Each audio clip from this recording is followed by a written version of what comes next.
question. Remix.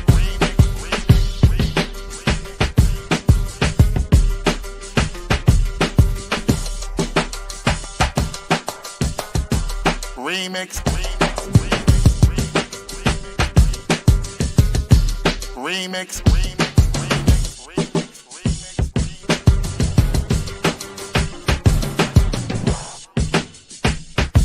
Remix. Remix. Remix. Remix. Remix. Oh,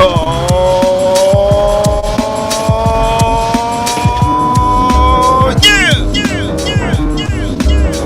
Welcome out to the Remix Morning Show. I go by the name of the Ear Doctor, and this is Black Liberation Media, and we are here to bring you that boom bap breakfast. But not just me, I gotta introduce no other than Burn It Down, Kim.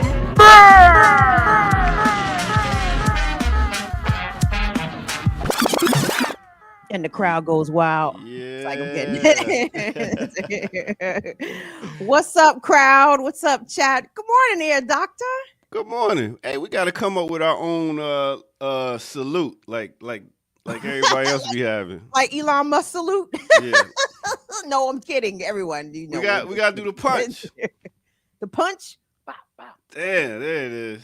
That black power fist. Yeah, Something. buddy. That black power. Right overhand jab. You know what I'm saying? What's good? How you this morning? I don't know. I'm very Wyclef Jean this morning. Someone please call 911. Because They had to get you out. They had the helicopter lift you up out of bed. What's going on? oh, nigga, it is 5 degrees outside. I am not. This is how I know. If I did not ever know that I was an African person, when winter arrives, I know I'm African, dog. Because I'm like, I can't. I would not have survived these temperatures, and I don't see. Man, listen, everybody got my condolences this morning, especially down south. Yo, the pictures coming out of New Orleans are bananas. Yo, bananas.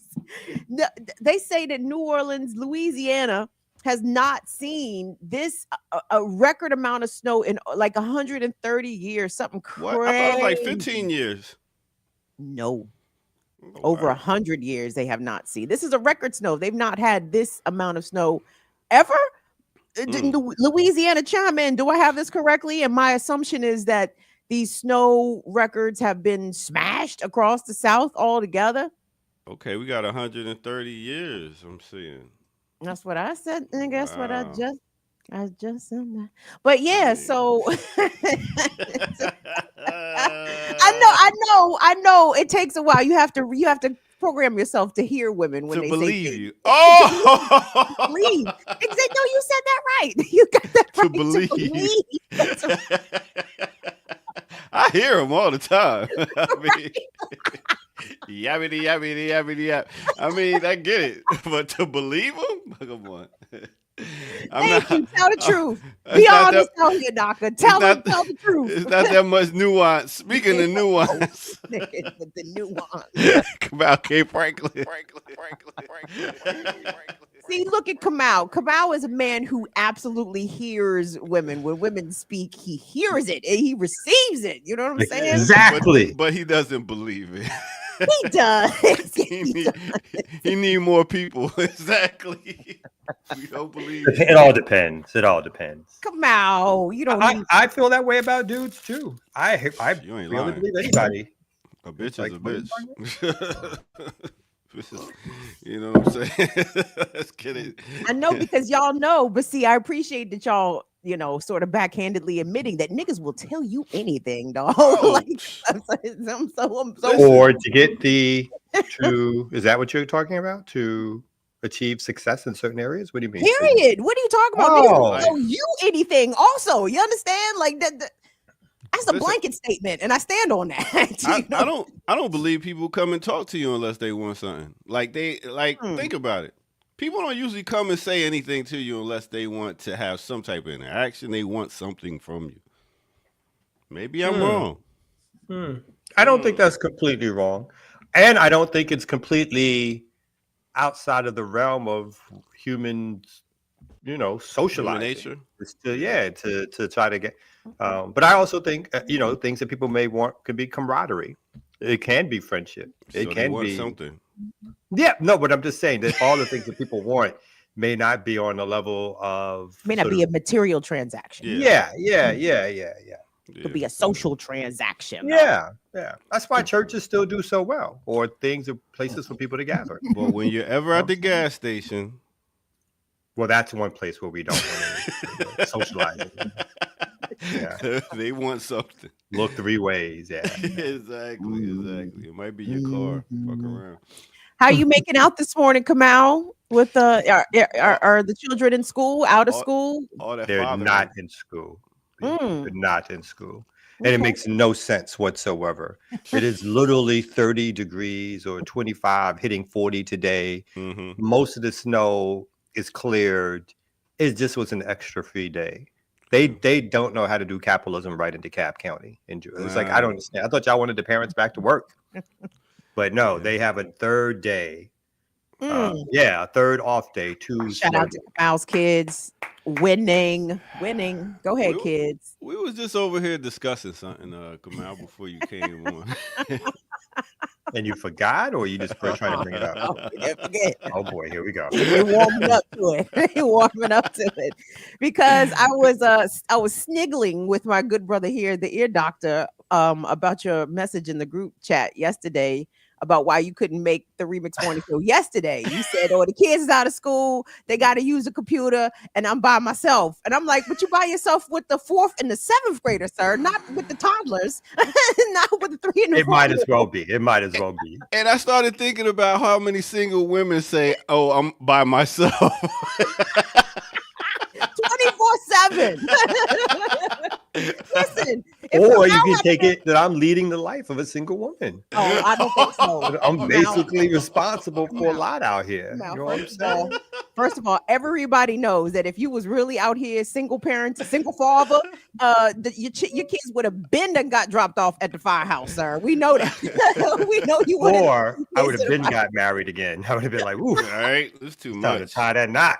Oh, Somebody needs to make breakfast around here. look at the truth. I love this. That's Come like on, more. Mr. On Purple. I need somebody to help re-raise these kids. All right, Daddy. Daddy Glover. Oh, I love y'all telling the truth sometimes. I do love that. I love that. Sometimes. Shit. We be out here. So, but did you make it? Was it there? All the children survived? Everybody's alive. Okay, good. Barely, but everybody's alive and functioning. There's going to be more computer time today with the classes. Why the quotes? Well, because there's no real learning happening then. You know, it's like a check-in to say hi. And the teacher, I mean, the teachers are the ones loving it because they're the ones about to go do their thing. They're like, I ain't got your bratty kids. What? So over here on the other side of Atlanta, they got 2-hour delays. So my kids got a 2-hour. Well, my daughter has a 2-hour delay. Oh, but school is open. Yeah, that's how crazy. That's like the whole you in weed thing. Fulton? In this country, in this state, you can smoke. In this state, you can't smoke. Yeah. It's stupid. Over here, you got school. Over here, you don't. 2-hour delay, and we all in the same fucking city. Are you in Fulton? I'm in. My kids in South Fulton. South Fulton. Okay. Yeah. Yeah, that made no sense whatsoever. I mean, I was not when both me and we almost slammed the phone down when we looked at the alert, the bright alert that comes like yesterday. It's like another day. That kind of thing. I gotta be with my kids. I already told you this. I live with mine, so you back up off me. Yeah, You back up off right. me. You back up off me. You're right. I couldn't Lick a imagine. shot. Bow. I need some centering. And I'll be over here bitching like, damn, I'm all alone. But I love my peace. I ain't gonna front. I'll be thinking about Wow. it. Again, more truths. I love this. Tell the truth. Yes. Be stressing y'all the fuck out. Tell the truth. I don't know why you acting like you're not a dude in a woman's body. You know what I mean? You the same way. I know She's you just not like, man, talking. I'm glad y'all saying it, so I don't gotta say it. God, that's Like, why I you ain't don't have kids. What do similar you mean? attitudes about wanting to be alone most of the time. Like, ooh. Hey, again, all the truths. Listen. But again, I'm not child free by accident out here, shorty. This was deliberate, intentional, Okay, strategic. You understand? Yeah. I came up in the 90s where we used condoms, nigga. Where was y'all? I'm saying, I came up doing the pull-out method. Yikes! But listen, I sound like dangerous moves out there, sir. We've been spending most on no, that's dangerous. What you talking about? Oh, no way. Hey, I didn't take the shot neither, so what do I know? Shit. Hey, listen. Yes. Someone please call 911. Since we're talking about something, make sure y'all come back at 11 o'clock. Classical breakdown. Me and Kim will break down Mary J. Blige. Yes, we will. What's one of your favorite Mary J. songs, Kamal? I forgot the name of the song when she's I'm not gonna cry no tears. That's your favorite? I love that song. Yeah, it was a very, very and I was like, oh my god, it stuck with me. It stuck with me. Was your lover and your secretary? Yeah, it stuck with me because that's the life I've led. That's the life on the same side as Mary J. On the same side as Mary J. Is this what you sing to Eget when she be gone too long? I said I won't do that. Sacrifice. You leave me without a tear. Oh my god. 11 years I sacrificed. It hit. That would hit for me. It hit longer than everything. He went by the radio and turned it up. I was like, I don't get about the I was like, sing, Mary. Oh, I had my apron on. I was like, oh, okay, do it, girl. Just fine. Gestury 7X said just fine. Okay, that's a good one. I forgot about that one because I like when I see you when I'm looking at me when I'm that's the party right there. Oh, that's the women's anthem. Yes, Ricky, I was. That's what I'm trying to tell you. Love it, and yes, I was. I've been used and abused out in these streets. You don't know my life. Well, maybe the first. I don't know about the second. Was a but shit, he got 2 kids. He must have been doing something right. He was doing something, no doubt. He could have had 4 or 5, I'm sure. But that pull out. Kamal. How could y'all? He's right. Y'all was living too dangerous. Y'all was living too dangerous, sir. Y'all was living too dangerous. Listen, sometimes it ain't feel right. It don't feel right. Lord have mercy. Anyway. See, so, I was too informed as a youth. You know what I'm saying? I used to look at the Center for the Disease Control would release the cities or the metropolitan areas with the highest levels of STI infections, highest levels of HIV infections, and it would be DC, and maybe like 2 notches down would be Baltimore. And I said, "Oh shit, I live right in the middle of these motherfuckers. Let me straighten the fuck out. Let me tighten up out here." You believed him, huh? Yes, I did. Yes, I absolutely did. I mean, I believed it. You didn't believe the stats? Yeah, what, the government? Oh, yeah. I always. Oh, you said the government? Oh, because it's the government. Oh, God. Well, whose stat should I believe? Obviously, you should obviously be when he's talking in your ear and being like, "It don't feel right." Those are the stats he wants you to believe. It ain't natural. It ain't never. It's causing cervical cancer. All that. Whoa. Those are his stats. Hey, am I wrong? Am I wrong? Yes, you are wrong. Yeah, exactly. Thank you. I'm not saying the stats are wrong. I'm just saying there's other stats out there also. Let's not forget those, though. Let's not forget those. Oh, just for the record, human papillomavirus can cause cervical cancer as well. So you know. Yeah, tampons. No, let's not do apples and oranges. We talked about STIs. Why? We talk about STIs at 8:10 in the morning. I don't know. But here we we are. But here we are. But here we And- are. Good And- morning. Yes, there are some STIs that can cause cancer. Mhm. Oof. So you That's- gotta, you That's gotta. what we was talking about, listen. cancer. Well, yes, but I hope everyone, please tell the younger and your peers of comparable age, you have to look out for your genitals in this world because your genital, you are the only homie your genitals really have. You know what I'm saying? Like your streets ain't gonna look out for your genitals. You have to look out for your genitals, and they gonna be with you for a long time. So you better protect them joints at all costs. Yeah. Okay. Ding, the more you know. There you go. A little Body public rocking service like in the announcement and a good boots. one at that. And Tell a a good one friend to at that. tell a friend. Look out for your True genitals. indeed. All right, so we got a bunch. I mean, does this seem like to me, or is this like is news every day now with this guy in office? I mean, there's always news, but But- he just heightens everything gets heightened. this And dude it all can't- feels like it's the beginning or the midway stream of the end. And so it's like, what are they trying next or whatever? This dude's pen game is crazy right now. He's signing everything. I don't know. For some reason, I don't see America making it a whole 4 years. Like I feel like this shit's gonna Something. the rug's gonna be pulled out from underneath us sooner than 4 years in some way, shape, or form. I'm hoping. I was looking at Jackie. I was like, damn, man, she looked so comfortable yesterday in Colombia. I was like, man, where could I go? Listen. My mom was watching yesterday, and she was like, maybe it's time to get out of Dodge. Mama, I said, yes, Mama, yes, because I would hate to leave you here. I would hate to abandon you in the colony, but in this rotten colony, and for another colony, of course, but like a different colony, a better one, a beautiful one. And that's all what makes me torn. Part of me is all about you know what, if it's time to go, but also part of me is like, everybody can't leave. So what am I going to do? I'm going to leave and the struggle is not here, blah, blah, blah.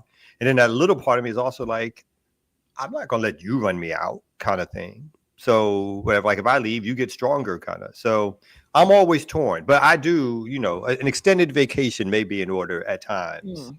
To be like, but I do think it's some contradictions. We definitely need to look at getting some type of land or something in an island. But then at the same time, we was talking about how they got the, they got the fracking, they got the dropping all types of stuff in the ocean where you don't know what's going to happen to these islands and stuff like that. It's like, where can you really go and be like, all right. Centro America. And thank you, Elon.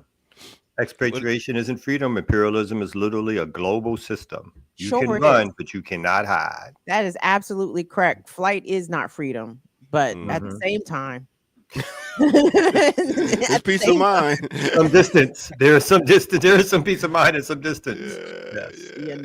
But other struggles, other new struggles, not the ones here. So that's correct. That's directly in your face. Yeah, I know, but that's what I'm like. I mean, I have to give my whole life to America. Like to me, that's what kind of fucks me up. Like all my years, I have to spend all of them. Like I disagree. Nah, you're right. We gotta go somewhere. Shit. You know, place where the bombs don't reach. I'm not sure there is a place. Where is there no resources? Where they? I mean, that's what you gotta think. Where's there no resources? Ain't nobody trying to. Well, they just hate Haiti just because. Haiti has certain resources. I mean, every place has a little bit. I mean, but I think Cuba. Cuba's not a well-resourced place, but yet, because Cuba stood up for itself, what would happen to it? Same thing with Haiti, exactly. Yeah. Doesn't matter if there's sometimes it's actual natural resources thereafter. Sometimes it's plain old. We need you to submit, because if you don't submit, it gives other people ideas in other places.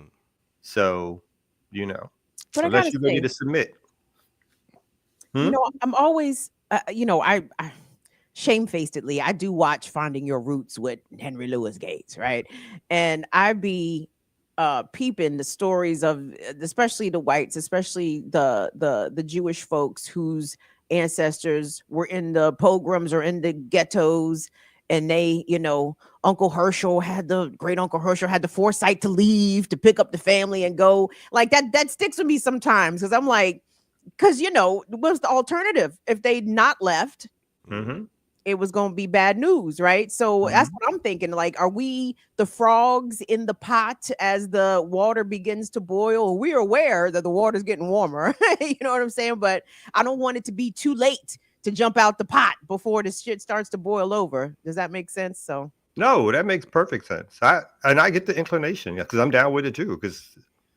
And if you got a little bit in your pocket, you're like, I can go someplace else, start someplace, start a farm, a village, or organize extremely locally, kind of forget what's happening in other places for a little while. you can take them kids out of school. They're not learning. What are they really learning? They can go to another school. They totally can go to another school. In fact, one of the biggest reasons for considering at this stage has always been we need the kids to have another experience besides America, right? Besides everything, no matter what you do at home, it's also encompassing all the propaganda, all the ways in which it washes all over you. You can't escape it just because you do good teaching at home. You're still getting a 50-50 chance, right? You might have increased your chances, but there's still 50-50 that somebody's going to wind up in a music video, with whatever. I mean, yeah. Why did I just had a flash of Caleb in the music video. And that's who I was thinking of, because he's like on some rap thing now with SpongeBob. I was like, what are you rapping about?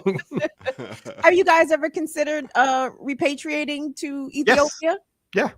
Yeah. It's like one of those things that's on the agenda of like possibilities. In fact, if anything, we're like a couple of years late in even attempting it. And we did a couple of summers ago, maybe 3 years ago, took a family trip to check it out, to see what would be some good places. And it gets the sort of the fast mind of like, once you're there, she's already planning. We looked at, I don't know this is divergent, but we looked at Ethiopia. And then for other reasons, we looked closer to home. We looked at Puerto Rico or anything that seemed to be escaping the day-to-day trappings of the American system and all the information in air quotes that comes at you, and how that just changes you. Like it changes your values, the way you think, what you're looking at, and all the rest of it. So, well, y'all gonna find me in Barbados. That's where my kids got some land. Barbados, not bad. It's not bad. Yeah. But I don't know. We'll see. We'll figure it out. All right. I guess it's time to get to some news and stuff like that. There's not really much to talk about except for Trump. It's crazy. Nothing else to talk about? Didn't I just say it snowed in New Orleans? Oh, yeah, snow. All right.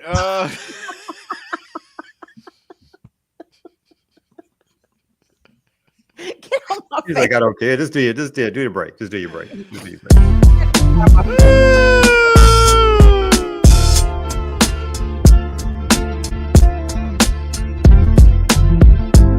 What's good, everybody? Welcome out. This is the Remix Morning Show. At this time, we are taking a quick break and getting y'all right, making sure we got 280 likes, since we got 280 people live watching right now.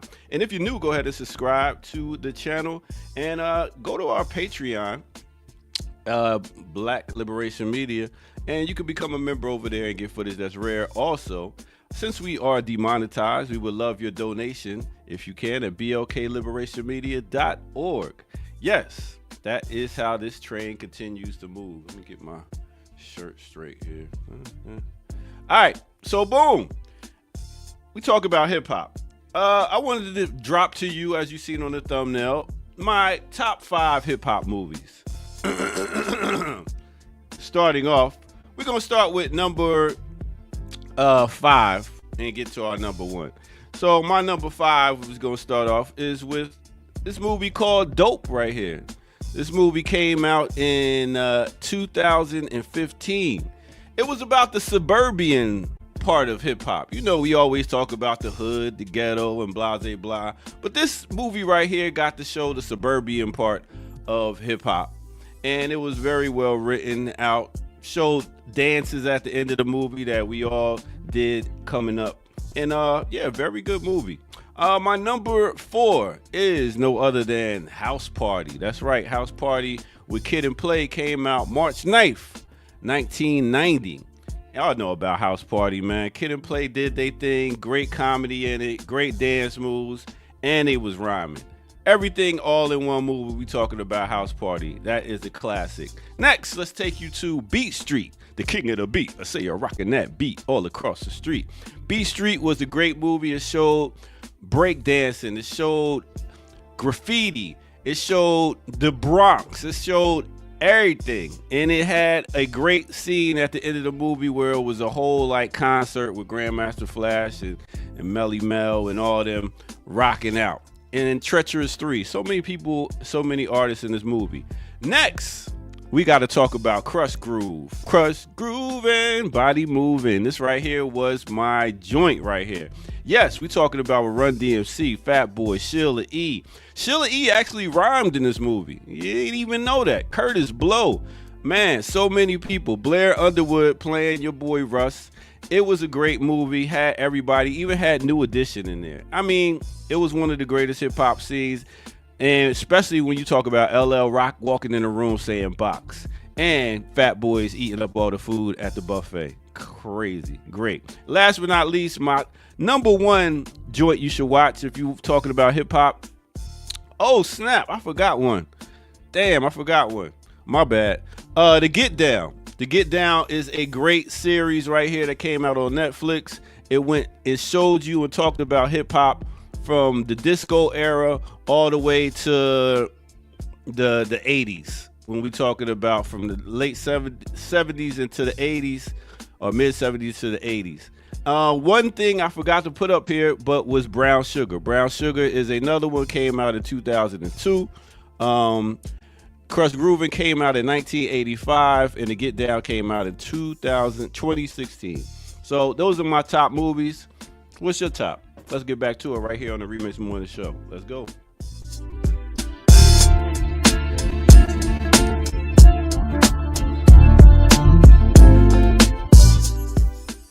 Yeah. What was the category again? Just top hip hop movies? Top hip hop movies, yeah. Okay.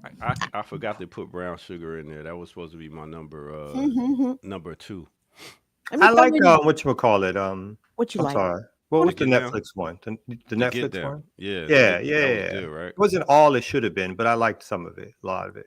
Hmm. There's parts of it I felt was like, I like the singing. I like the rapping. I like especially when they was performing. Oh, that performance was super dope.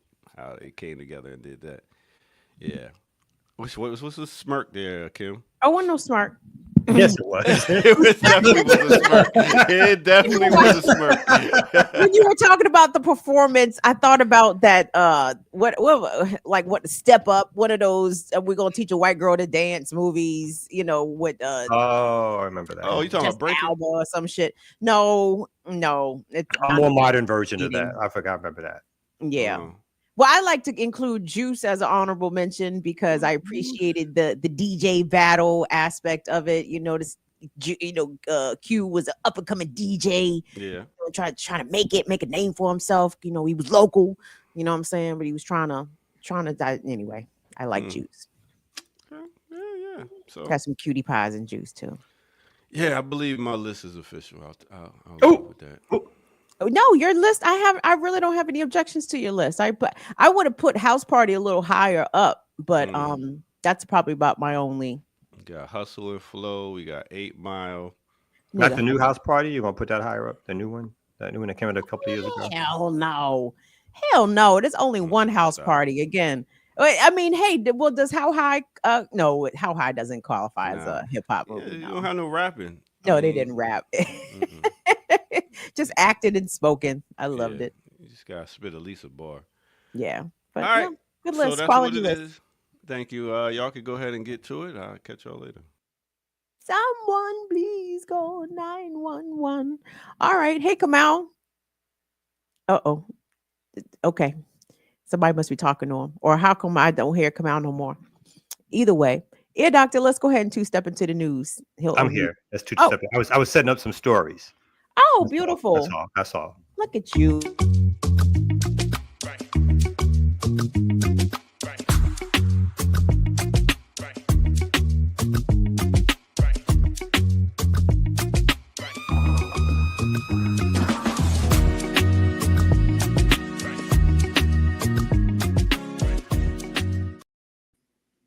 Hey, peace and good morning, everybody. It's the Remix Morning Show, Thursday morning edition on this frigid 23rd, I believe, of January 2025. It's Kim Brown, Kamau Franklin, the ear doctor, the excellent, astute remixers in the chat. Good morning, y'all. How y'all feel? Hey, check in. Where are you this morning? What are the conditions?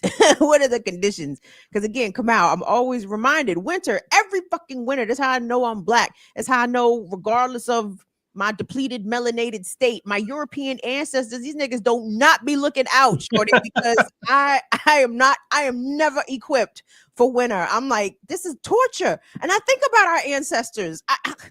I think about Kunta Kinte getting off that goddamn boat in Annapolis. It's fucking cold out here. It's fucking cold, dog. You might have forgot everything else at that moment. Like, well, goddamn, it's cold. Listen, it's out here. I just saw a TikTok. They were doing, I guess there's a documentary, I don't know with the context, but it was about Hakeem Olajuwon, right? The Hall of Fame NBA two-time NBA championship winning center from the Houston Rockets. And the story was Hakeem came to New York. He was being recruited by St. John's. He came out of JFK and that New York air hit him. He went right back inside, right? And whoever was recruiting him from St. John's, nobody came to pick him up from the airport, right? So he said he ran into a Nigerian baggage handler. And so Hakeem had options. He was being recruited by Providence, St. John's, University of Houston, and I think another school. And so he asked the Nigerian bag handler, he said, bro, out of all these schools right here, which has the closest climate to Lagos? And he said Houston. And he said, okay, that's where I'm going. That's hilarious. I never heard that story before. And there's no better way to choose. He's right. That's how we should have chose. Either way, he was making it. At that level, I was like, either way, I'm making it or whatever. And listen, that's sometimes where I might stand with ADOS, because I'm like, y'all who got dropped off in Jamaica and Brazil. I mean, yeah, y'all had it tough. Y'all ain't have it tough. Y'all ain't have it tough like us in North America. Y'all had it tough, but it was a different tough. It didn't fucking snow, nigga. The black people in oh my god. So I might have to stand with ADOS on this.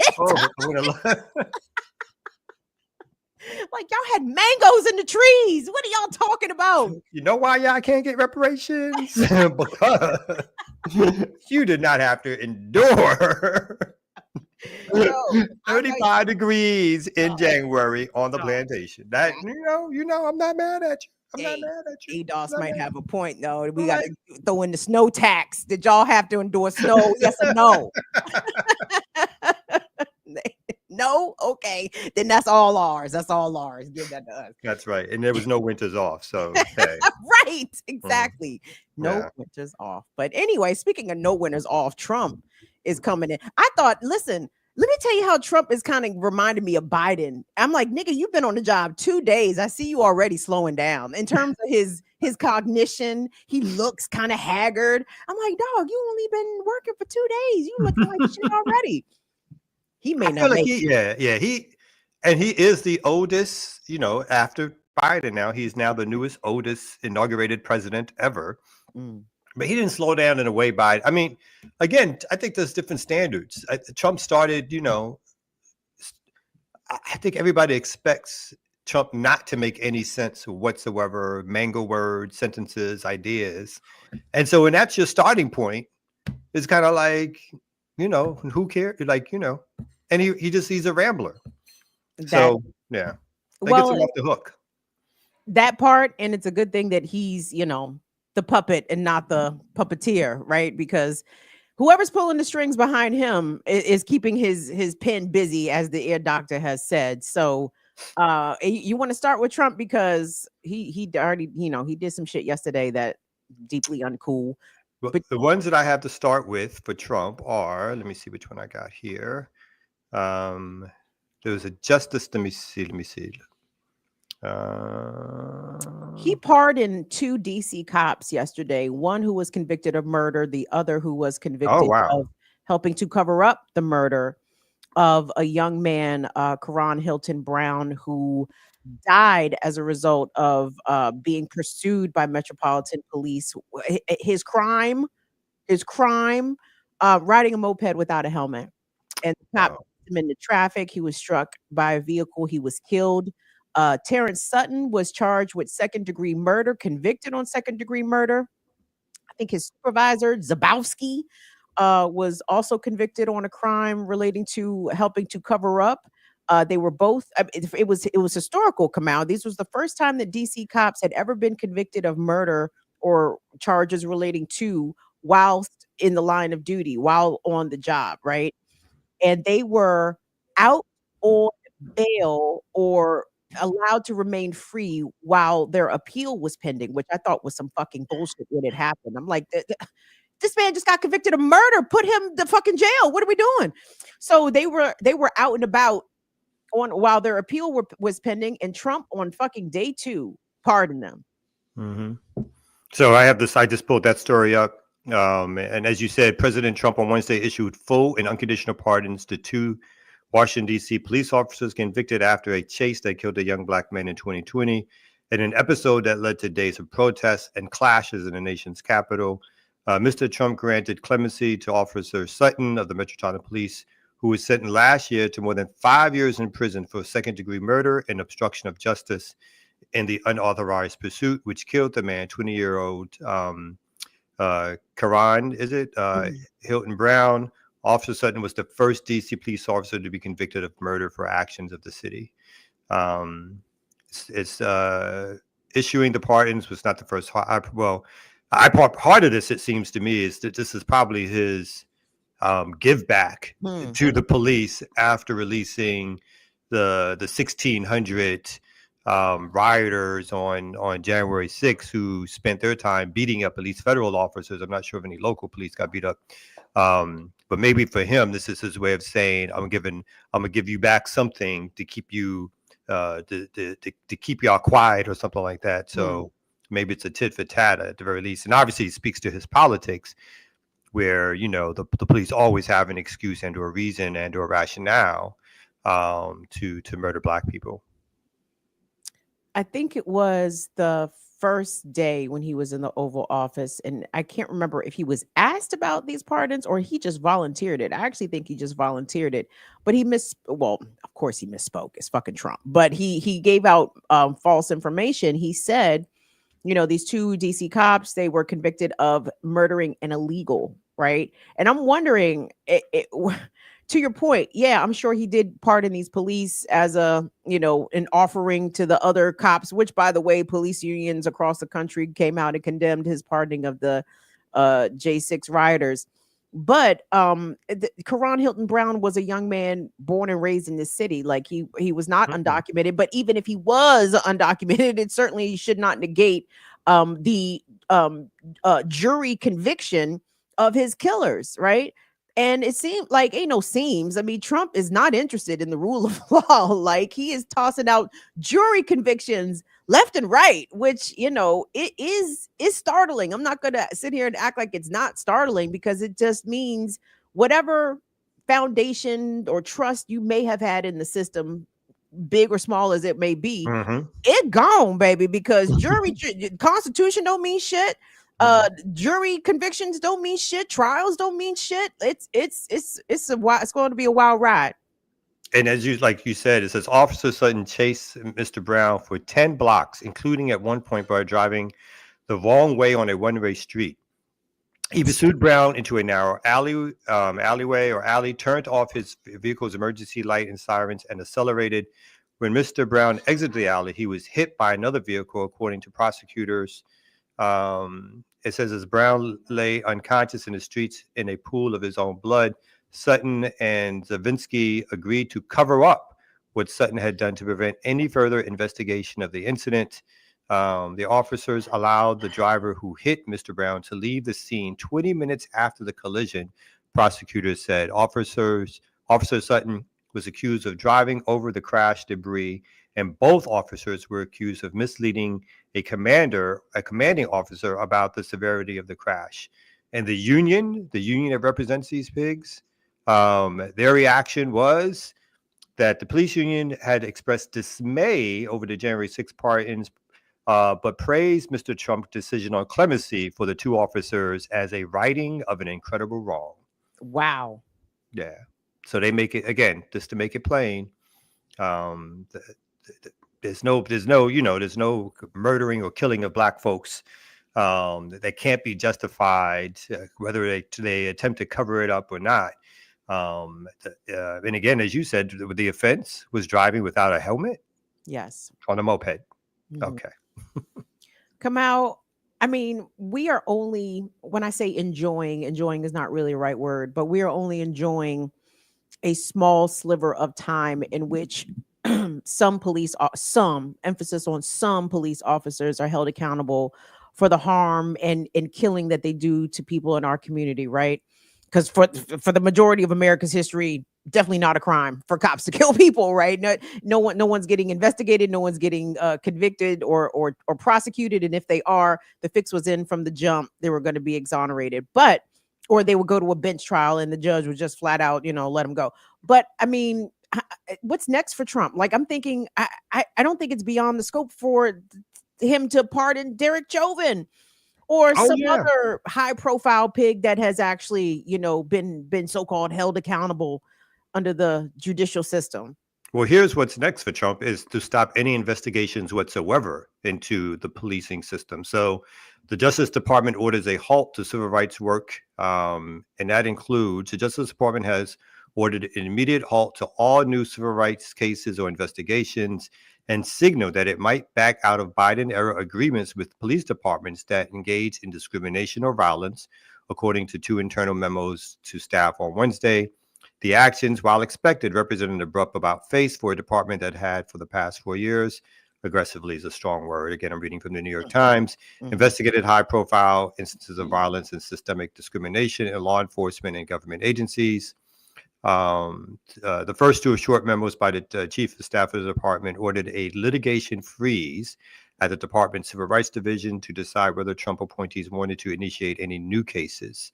And so I think the next level is that they are just turning their back completely on even the idea. And again, like you said, some of this was minimal anyway, and it was done it was cover the show that the federal agencies were involved.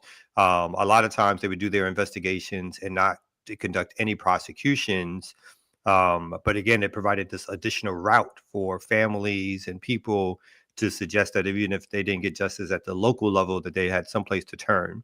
Trump is letting you know now there is no place to turn, that the Civil Rights Division will not be doing anything to investigate local police discrimination, violence, murderers, whatever it is, that basically you're on your own. And again, I feel like we've already known that, but the extent of it, right, which the clarity that a Trump brings to the system, again, that these Republicans bring to the system, this overt white nationalism, is that to let you know that none of this matters to them at all. They don't need a share. They don't need a cover. They don't need to do anything to let you think for 1 second they're on your side, because they just don't care.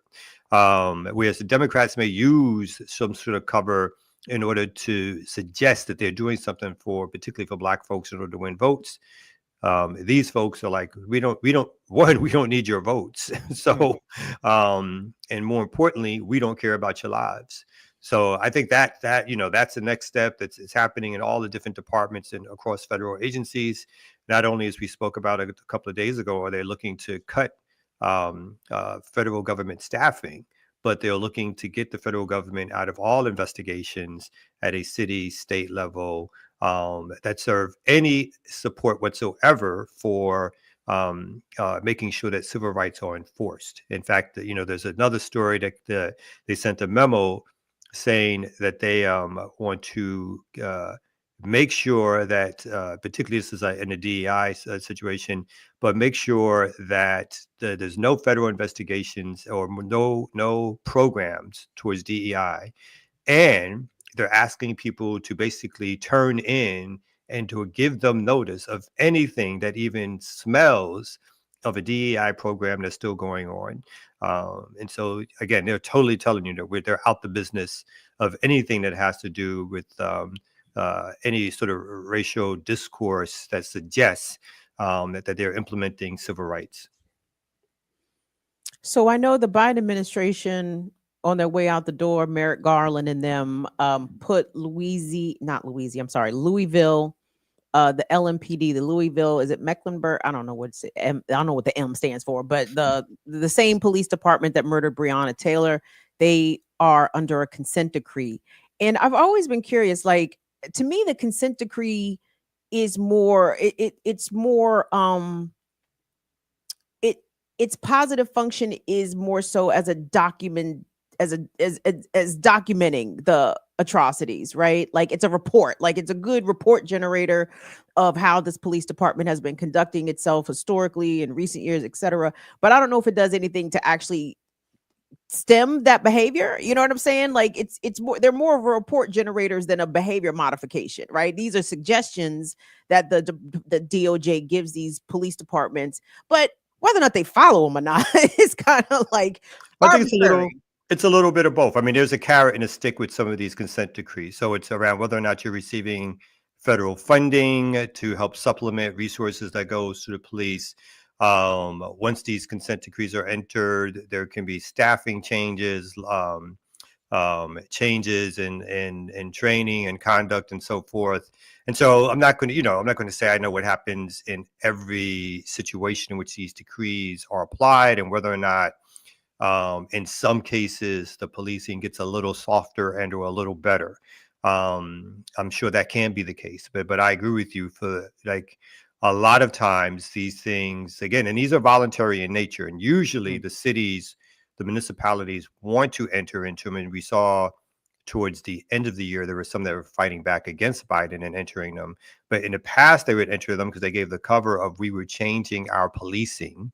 And so therefore, we don't want to, like, again, lose funding, and we'll get the media spotlight off of us because it looks like we're doing something. So they do serve both propaganda value. But, again, I'm not... I've not seen a study, right, that shows the across the board impact or effects. I think we can surmise that obviously they are relatively minimal in terms of the number of killings by the police of Black folks continues to rise every year. The ways in which we are arrested in terms of the numbers compared to other populations in the country. But they may have some impact, right? And again, for those who are not radicalized and who don't already understand what the system is about, for them, there was a sense of at least something is happening that may change something on the ground. But that shadow of a change is gone completely now. Yeah, that's done. It's a wrapola for the consent decrees and any other civil rights prosecutions, for officers who commit brutality or murder and are not prosecuted at the local level. Like you said, they could, the victims, the aggrieved, could look towards the federal level and be like, hey, can y'all bring some civil rights charges? But now I just feel as though, not to say that cops didn't already have the green light, but I feel like now they got like double green lights, triple green lights. If you have conservative prosecutors or prosecutors that are pro-police, they will be more disinclined to bring charges against killer cops. So, yeah.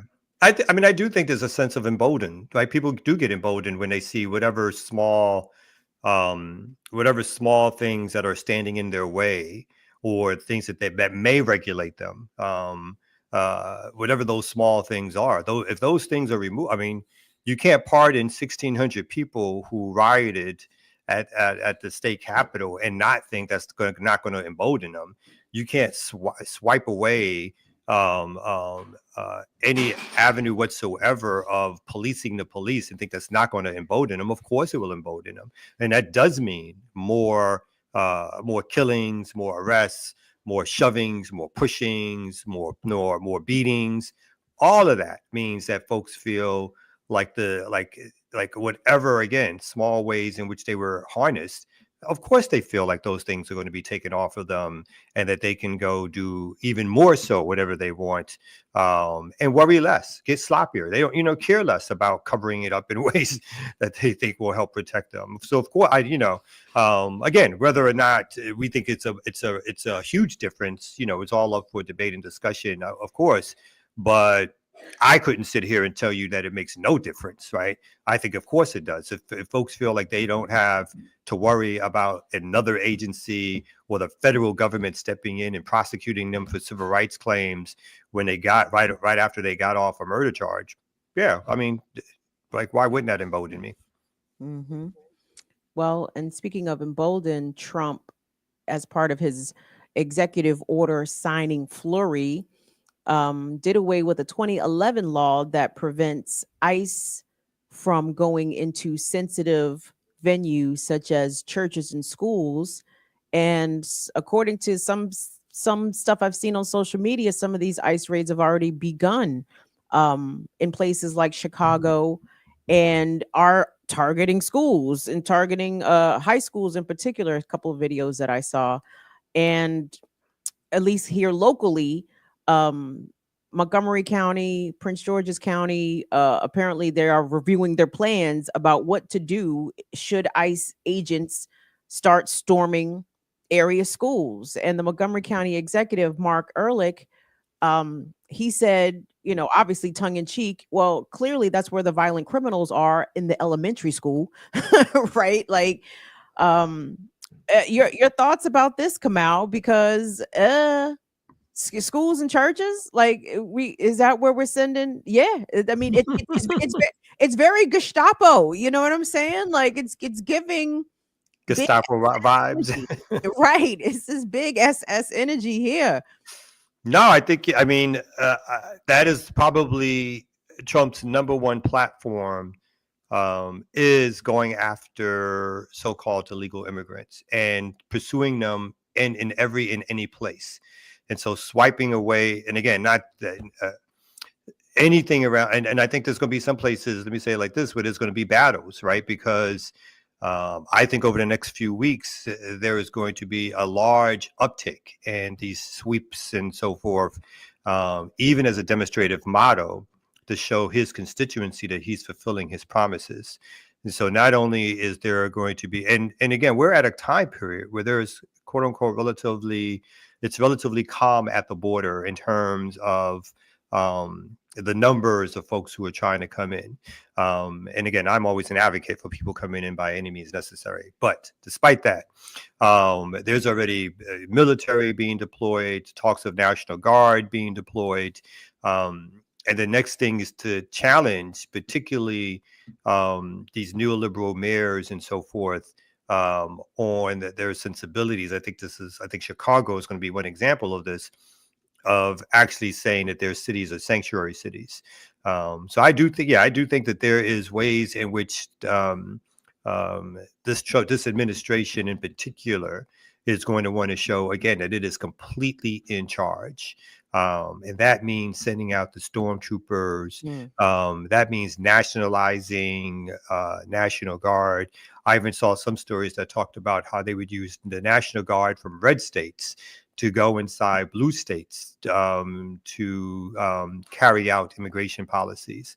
So I think there's a whole bunch of different things that are happening, which are gearing us towards, again, a very chaotic time for the empire. And so for those of us who understand what the empire is, it is a time to be prepared. It is a time to for those who are thinking about leaving, but for those who are staying and who are organizing, it is a time to tighten up in terms of how we do work, what we're doing, what direction we're taking, how we provide safety to ourselves and our community, because this is only the beginning in a lot of ways of what's going to be happening in the streets. And we're now at the talking stage, and soon we'll be at in a lot of ways for them, the implementation stage.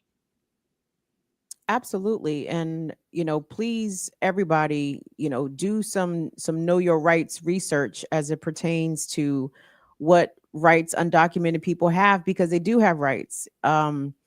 You don't have to answer the door. If the fucking ICE agent is knocking at the door, you don't have to answer the door. For people that employ undocumented people, you don't have to turn over your people to ICE. If you're a healthcare worker and ICE comes to the hospital looking for somebody, you would be in violation of HIPAA laws if you were to disclose where a patient is, if a patient is there. And please, if for healthcare workers in particular, I saw a nurse on Nurse Talk post this. She said, if you see one of your overzealous coworkers overly cooperating with ICE authorities in pursuit of undocumented patients, turn them into your state nursing board, your state health department board, because HIPAA information is private for a reason, and undocumented people are entitled to HIPAA protections as well. So there are things, big, small things that people can do to help try to keep communities safe out here in people that you care about. So, well, speaking of keeping communities safe, let's bring back the Ear Doctor. One record at a time. Hey, was he also talking about getting rid of federal taxes and replacing them with tariffs and stuff like that? Yes, he's talked about one of the big things now in terms of their legislative battles is around a huge tax cut. I doubt if they're going to get rid of all federal. I think that was more of a talking point that they were using. But they're now having their bigger discussions around, again, how to lower the taxes mostly on rich people, overwhelmingly on rich people. And then how do they pay for those things which without blowing a bigger hole in terms of the deficit, because there are still some sort of Republicans who are hawks on the deficit. Remember, at this stage, they don't need the Democrats at all. With small majorities, they control both the House and the Senate. And so they're dealing with the politics within their own party to do this. They've talked about cutting Medicaid now. So there's a whole bunch of things that are happening around that issue that they're for them. And that's one of the big wins. That's what the oligarchs want, right? More taxes in terms of federal cuts, more taxes in terms of federal agencies doing any kind of work, federal programs, and the privatization of certain things that now they will pay. I mean, you look at SpaceX, right? So the federal government now pays, like, people become billionaires, not because they're making something in a traditional capitalist sense that the consumers have purchased. And so, oh my God, they made this money because this is something that the people want. They cut their own space program, and then they let a private company do that same work and then pay the private company. And so somebody like Elon Musk is making literally billions of dollars with the most sophisticated technology in their hands, the same technology that if a country like Iran had or somebody else had, they're going to say it's used for terrorism or for military or for nuclear reasons. But Elon Musk can have access to all of that, and then he gets all that government money to do the same work that the government was already doing. So this is how they continue to transfer wealth from one class or one group to another. I think a number of people was thinking, what? We ain't got to pay taxes no more? No, not you. Yeah. You will be paying taxes, or you will be, it is the rich who won't be paying taxes. If you get lucky, you get lucky. But this is a grand bargain for the oligarchies that supported him. Well, and Trump is insisting that IRS not add any more agents to its rank. So maybe you don't have to pay taxes here, doctor, because ain't gonna be nobody working at the IRS to come around and do audits. They're gonna have AI. Yeah. Oh, that's probably true. Yeah. Oh wow. All right, we need a break. Let's take a break because it's crazy out here. All right, we're gonna take a break right here on No Other Than a Remix Morning Show. Let's go.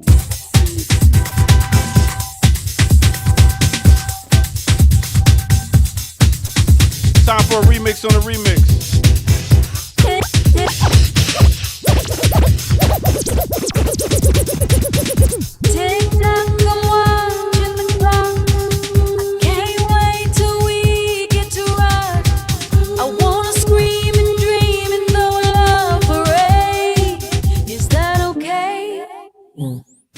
Tonight it's me and you alone.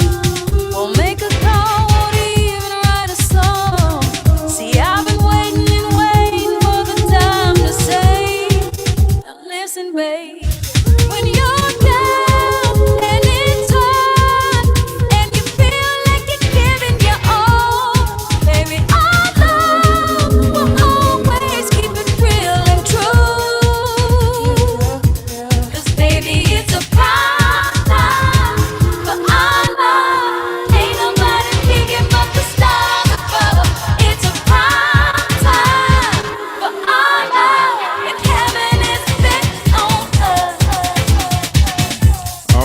take you to a time and place.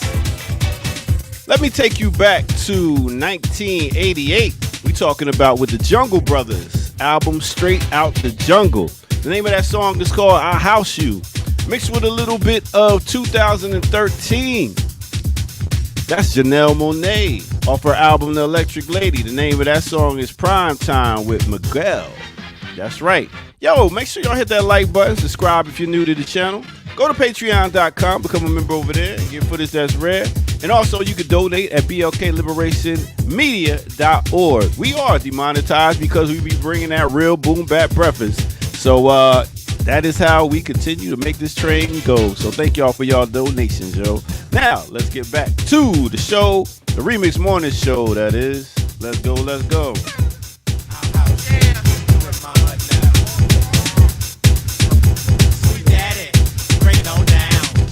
Yeah.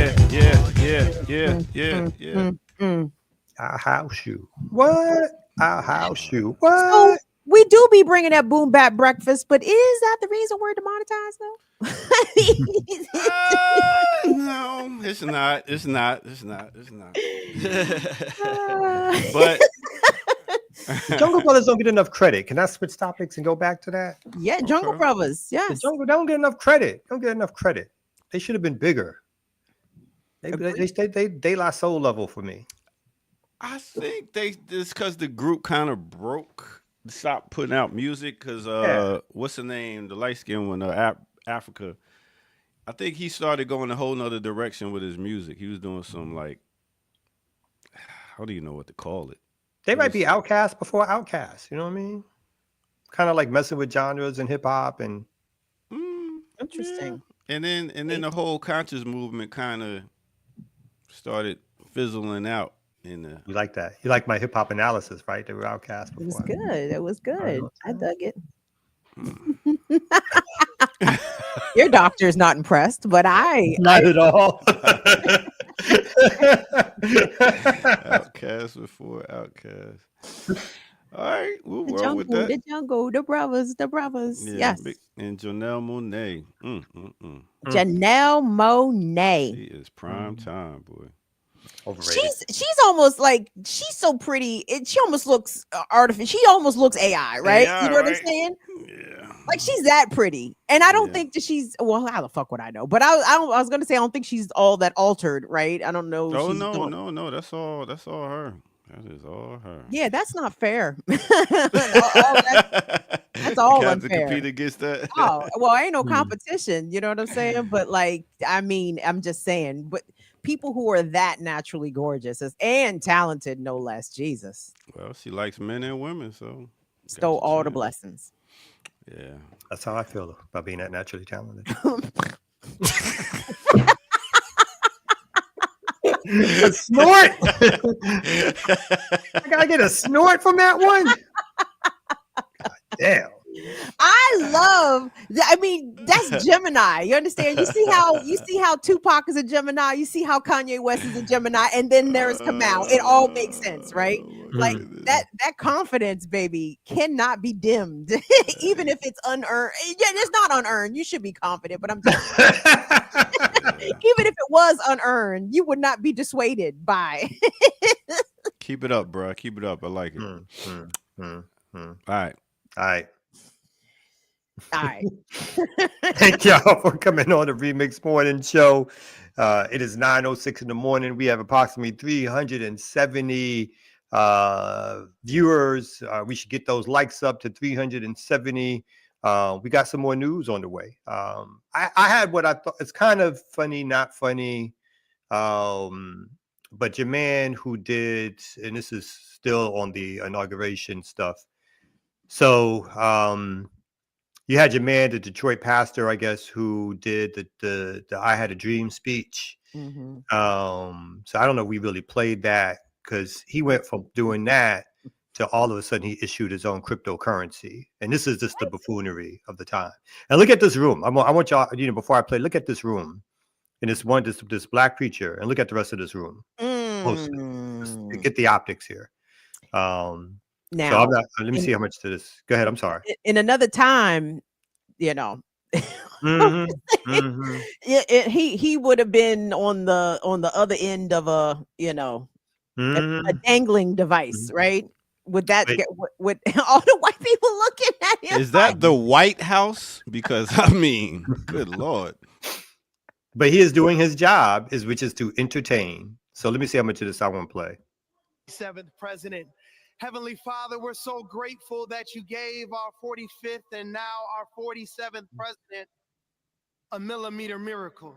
Oh, We are grateful that you are the one that have called him for such a time as this, that America oh, would begin to dream again. We pray that we would fulfill the true meaning of our creed, that we hold these truths to be self-evident, that all men are ooh, created equal. the We pray that you whiteness. use our president, that we will live in a nation where we will not be judged by the color of our skin, but by the content of our character. Heavenly Father, in the name of Jesus, we are today Oh, that you will use our 47th president so we would sing with new meaning, my country, 'tis of thee. Sweet land of liberty, of thee I look at sing. Trump's face. mm, Land where my fathers died, land of the pilgrim. So he's basically just taking. Let freedom. He's basically just taking song lyrics. basic speeches or former and tied them all into what he said. Now he went from that um, to this.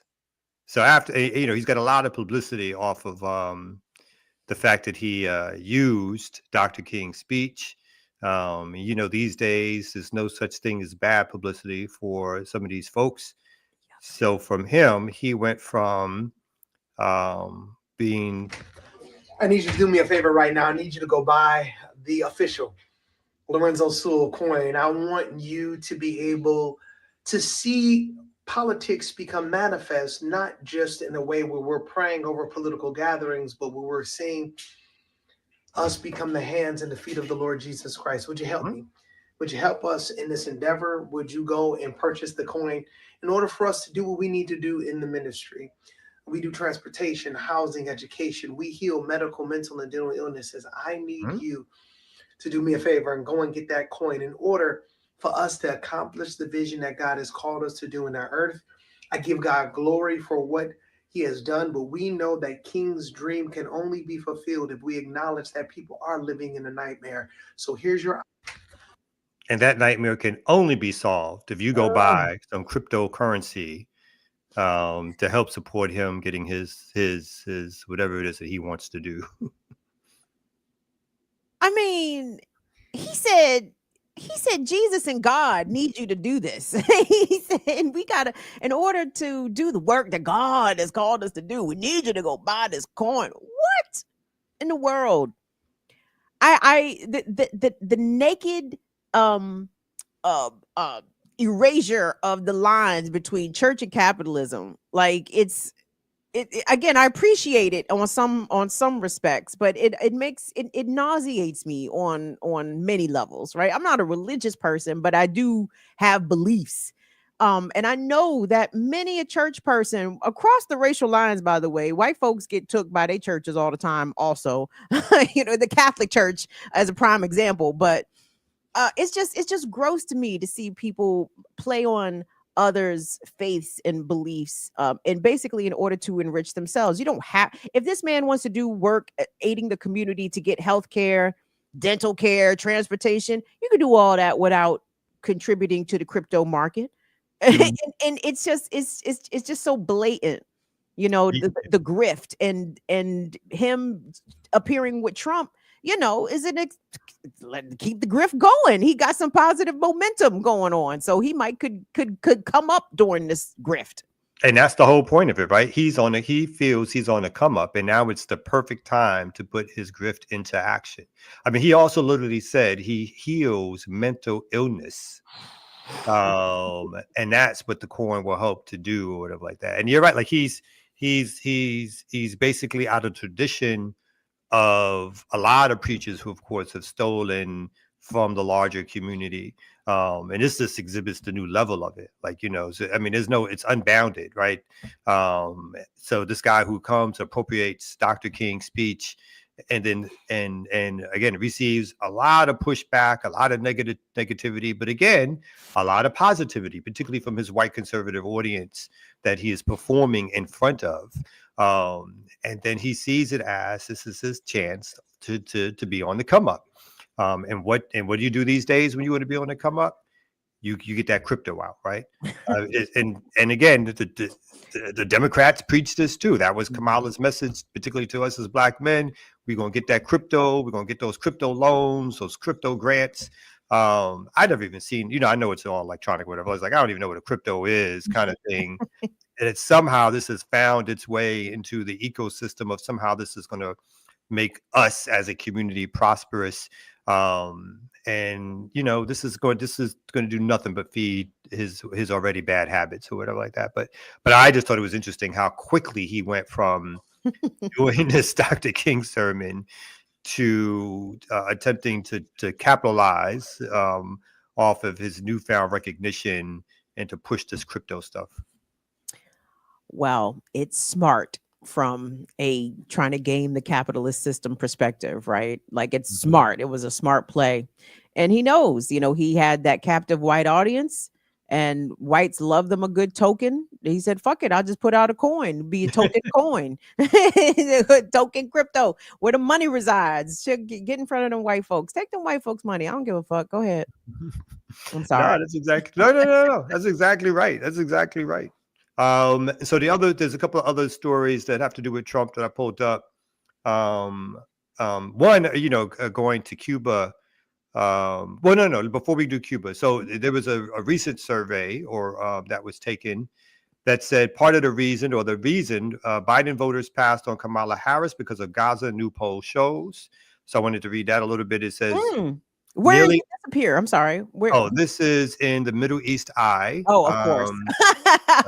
American newspapers ain't covering. Did Reuters actually say that? Go ahead. It says nearly a third of U.S. voters who cast their ballots for former President Joe Biden in 2020 decided against voting for Kamala Harris in the 2024 presidential election because Biden supported Israel's war on Gaza. A new poll has shown. The poll conducted by the Institute of Middle East Understanding and YouGov attempts to provide a possible answer to the question of why Harris received 6 million fewer votes than Biden received in 2020. The survey, which was released last week, found that 29% of Americans who voted for Biden in 2020 and didn't vote for Harris in 2024 cited ending Israel's violence in Gaza as the reason for withholding their vote. One more time. I'm sorry. Who took the survey? I got lost. Oh, no. The survey was conducted by, let me see. Conducted by the Institute of Middle East Understanding. Okay. And another group called YouGov. Okay, got it. That's significant. That's 30%. Yep, 30%. It says the Vice President Harris lost votes because of the Biden administration's support for Israel's genocide of Palestine and Gaza. This is what those who took the poll said in an announcement. The reasons surpassed economy, immigration, healthcare, and abortion, all of which have historically been major voter issues in past presidential elections. Foreign policy is often a low factor in voter turnout. Harris became the Democratic nominee last July after Biden, of course, dropped out the race. And while many Democratic voters were hopeful that Harris would break from Biden's unconditional and unrelenting support for Israel's war on Gaza, Harris made no effort to create any distance between her and her predecessor on the issue. And so lastly, I'll say, it says in the 2024 presidential election, Harris received 75 million votes compared to Trump's 77 million votes. Given that the overall drop-off in voter turnout was smaller in several states in 2024, it is difficult to definitely conclude that one issue alone led previous Biden voters to not vote for Harris. However, the poll found that 36% of 2020 Biden voters were more likely to vote for Harris if she pledged to break from President Biden's policy toward Gaza by promising to withhold additional weapons to Israel. And then 10% of the 2020 voters were less likely to vote for Harris for the same reason. So there you have it, a new poll, relatively speaking new, that suggests that the war on Gaza, and I like how they put that, did have a larger impact on the turnout for Harris. And then as it turned out, and again, there's more time to be spent on what happens in this issue and in the Middle East. It is only at the very end of the administration that the Trump camp and, with Biden, but obviously because of Trump saying they did not want this overt wars going on while he started his new presidency, did he make the Israelis stop the overt war on Gaza, at least for a particular moment in time. Something that the Biden administration could have done, again, 6 months ago, 10 months ago, 12 months ago, by using the same mechanisms and means of telling the Israelis that they would withhold their weapons. So this idea that it could not have happened earlier, it certainly could have. And then the false idea that somehow Harris was protecting us from a greater genocide, because once Trump came in, he would unleash Israel even further in Gaza. At the very least, at this particular stage, rings very hollow and untrue. So, what the Biden-Harris administration was able to do by allowing Israel to continue this genocide is they altered, dare I say, maybe forever in the minds and hearts of hundreds of millions of people around the world, Israel's reputation on the global stage, and heightened the sympathies for the Palestinian folks, maybe in ways that haven't been seen in many decades, if maybe ever. And I think that's the one ray of sunshine we can maybe take away from this terrible genocide, is that in the eyes of millions of young people, different from generations previous to them who may have sympathized with Israel as the chosen people and all this shit, now young people, as they get older, they are going to never forget the role that Israel played in this genocide and the role that Biden-Harris did. And even though I know the Democrats are not going to take away any lessons from this, they're not going to learn anything from this, they're going to still stand shoulder to shoulder with US's top ally. They're going to vote for every additional weapons shipment, if there are more, which I'm sure there will be more, but maybe not as many under Trump as there was under Biden. I mean, all I can hear is Kamala Harris in her big political rallies, "I'm speaking," when she's interrupted by, Palestinian protesters. Well, keep it up if you want the other guy to, and it's like, baby, all you had to do is show a modicum of humanity. All you had to do was stop the genocide, use your influence, tell Biden to stop the genocide. I guess y'all just didn't want to. Y'all wanted this. What happened is what you wanted to happen, which is gross, which is terrible. Yeah, it was official U.S. policy, and they carried. And you're right. There are ways in which, if they desired to, she could have took a different political tact. Right? She could have. Obviously, it's the deep state that's egging this on. Is the policy? But again, Trump breaks away from the deep state thinking all the time, and these Democrats, these neoliberal Democrats, are locked into that form of thinking. Like, again, they're there to preserve empire, and so I agree. They could have changed the outcome. They potentially could have changed the outcome of the election. But as you said, it was far more important for them to let Israel continue its genocide and do it. And again, I keep slipping and saying to participate along with Israel in this genocide for what they saw as bigger geopolitical goals. But again, they could have stopped this if they so wanted to, but the Palestinian lives did not matter to them. And so, of course, again, the follow-up story to this is I'm going to bring up next. is what's about to happen in the West Bank.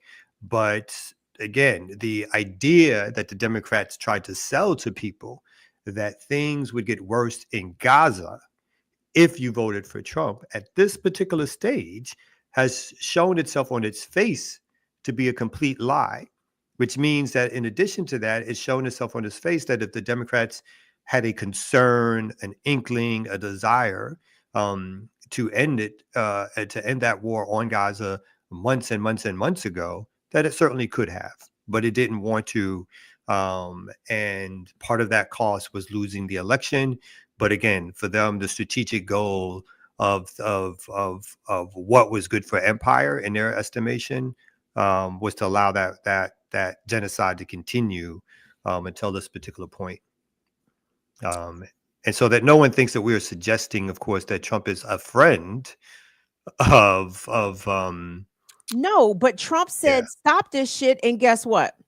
And Mhm. guess what? The Stop, yeah. ceasefire and the ceasefire got done. And like, Ricky has pointed out that this is the same ceasefire deal that was the same deal. This is the same deal that was what it was approached in May, maybe August. Like it was like this is the third time for this particular ceasefire deal, or third or fourth time for this particular ceasefire deal to be proposed and negotiated around. And it's the same fucking deal. So how is it that Trump was able to come in and put his foot down and Biden wasn't?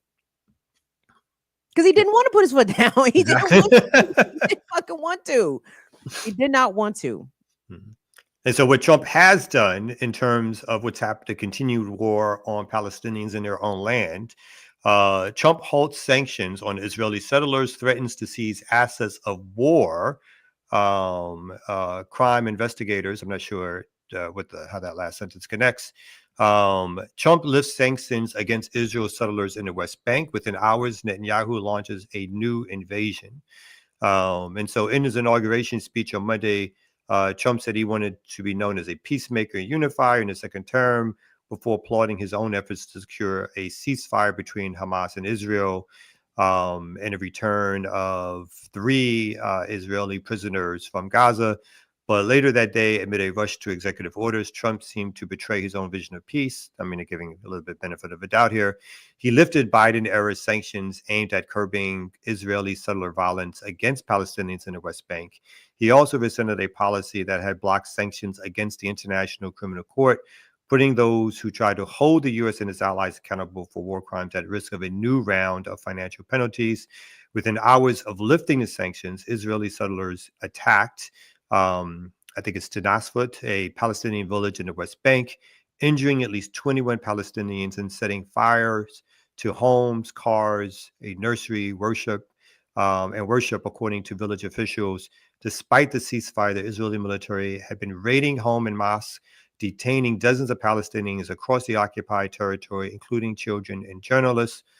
And it says on Tuesday, Prime Minister Netanyahu launched a new military operation into the northern West Bank city of Jenin and an adjoined refugee camp where several Palestinian militant groups are based. The Israeli offensive, backed by drones and helicopters, killed at least 10 Palestinians, including a 16-year-old boy, and wounded 35 others. The campaign, known as Operation Iron Wall, an apparent reference to the Zionist writing Aviv Jablonski, that argued for the ethnic cleansing of Palestinians to secure an Israeli state. And so just to be clear, by no means is anyone suggesting that Trump has any good intentions towards Palestinians. Trump has allowed and or given the green light for this new incursion to take place, and to take place by lifting sanctions on West Bank settlers, and again attempting to punish the World Court for coming up with engaging in any investigation of claims of war crimes and genocide. And so, yeah, I mean, this is going to be, what happens with the second stage and the third stage of the so-called ceasefire is still up in the air in Gaza. We should also, point out that the Palestinian Authority in the West Bank has basically been a traitor class, a traitor government to the Palestinian resistance, and has itself turned its guns, the minimal rifles that it's given, not against its invaders, not against the colonialists, not against the people still in their land, but against the militants in terms that sort of can hold on to whatever payment system through taxes and or money that it gets from both Israel and the United States. I think if I remember, Israel collects the so-called taxes in the West Bank and then gives those back out to the Palestinian Authority. And it seems far more important for the Palestinian Authority to hold on to its power in the West Bank than it is to do anything to fight against the colonizers, which are coming in again, stealing the land, allowing these so-called settlers to come in and steal more land, burn villages, so forth and so on. So this war does continue in different facets and ways, but it is shifting as we speak, and will continue as we will see over the next few months. I mean, that was not my concern with the ceasefire. Obviously, the ceasefire needed to happen, but what fundamentally changes for Palestinians in the West Bank and in Gaza? Like, they are still vulnerable and have no state protections at minimum from these settlers, these marauding fucking white colonists, from coming in and attacking and dispossessing them of their land and their property, right? Like, and killing them, right? There's nothing stopping them from doing that.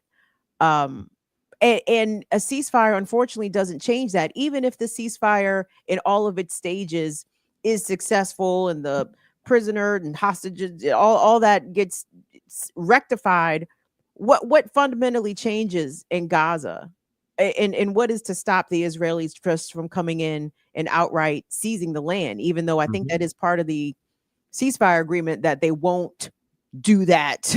But again, Israel is just like the US. Like, anytime they sign a treaty or an agreement, that shit is worth nothing, right? It's worthless because these are not states that uphold their word or adhere to agreements that they even themselves sign and set up the conditions of. So I'm just concerned that we're just seeing a lull in the drone strikes and and not even a lull, because you just said the Israeli helicopter killed 10. It's a relative lull compared to what was, particularly in Gaza. And part of the ceasefire agreement does say that the Israelis do not agree to any sort of cessation of arms if they see fit to go back and invade. And again, part of this for the Israelis is to continue to have control over additional borders in Gaza. And part of their plan is to split Gaza down the middle with military bases, Israeli military bases. So I don't think they have any plan to fully withdraw from Gaza. Their full aim is still at this stage to dismantle Hamas to its fullest ability. The Palestinian Authority has continually suggested that it wants to govern Gaza and that it would govern Gaza in a way, their intention, which is to end the militancy of Hamas. It is not anything that's going to procure a nation state for the Palestinians. They're basically going to be caretakers of a Bantustan, right? And again, if we going back to the status quo in Gaza,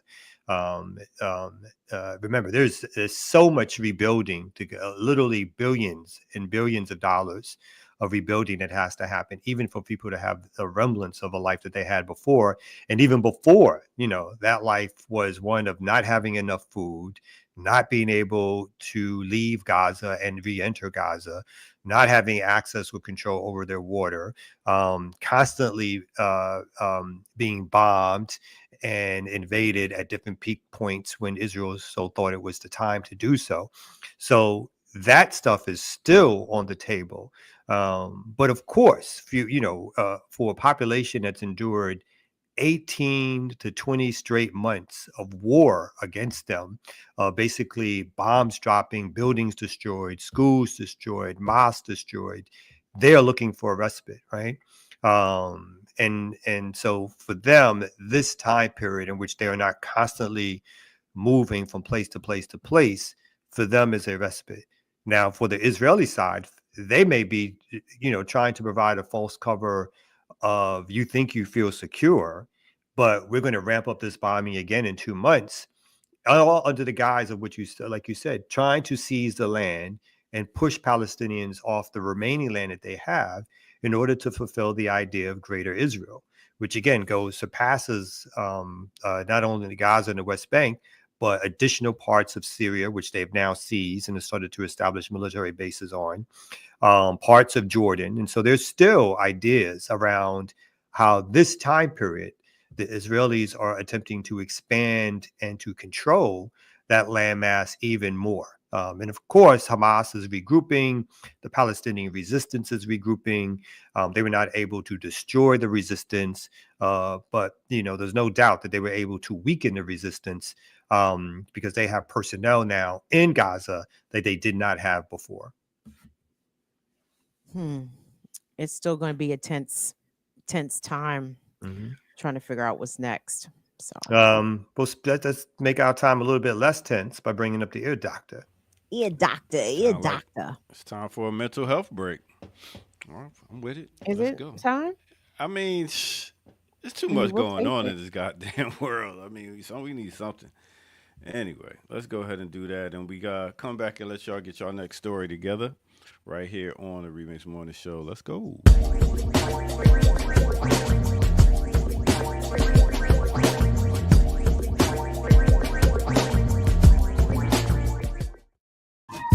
All right, mental health break time. Let's get to it right here on the Remix Morning Show. Let's do it like.